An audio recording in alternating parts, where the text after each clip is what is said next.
আপনি নিজে সুপ্রতিষ্ঠিত না হওয়া পর্যন্ত দেশ, সমাজ, চারপাশ নিয়ে চিন্তা করা বাদ দিন। এগুলো নিয়ে কথা বলাও বাদ দিন। ছোটবেলায় সম্ভবত প্রমোদ চৌধুরীর কোনো একটা গল্পে পড়েছিলাম, হুবহু মনে নেই, কিন্তু বিষয়টা ছিল এরকম: উঁচু মঞ্চে না দাঁড়াতে পারলে আপনার কথা কেউ শুনবে না।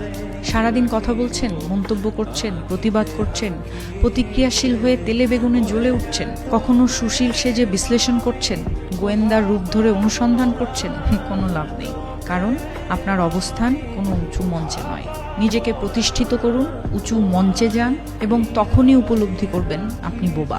আপনার ভেতরে ভয়, পদ হারানোর ভয়, মঞ্চ হারানোর ভয়, আরাম আয়েশ রঙিন জীবন, সেলুট, পুলিশ, প্রোটোকল, স্যার, জি হুজুর, গাড়ি বাড়ি, আপনি ভেসে গেছেন। উঁচু মঞ্চে গিয়ে কেউ আর কথা বলে না, কারণ সেটা আখের গোছানোর মঞ্চ। ফসল ঘরে তোলার সময়, কথা বলার সময় নয়। উঁচু মঞ্চে গেলে কেউ কথা বলে না, আবার মঞ্চের নিচের লোকের কথা কেউ শোনে না। এভাবেই পৃথিবী চলছে, এভাবেই চলবে। এরপর আপনার বিদায়। অযথাই এসব চিৎকার চেঁচামেচি, বদলানোর কিছুই ছিল না, বদলানোর কিছু নেই।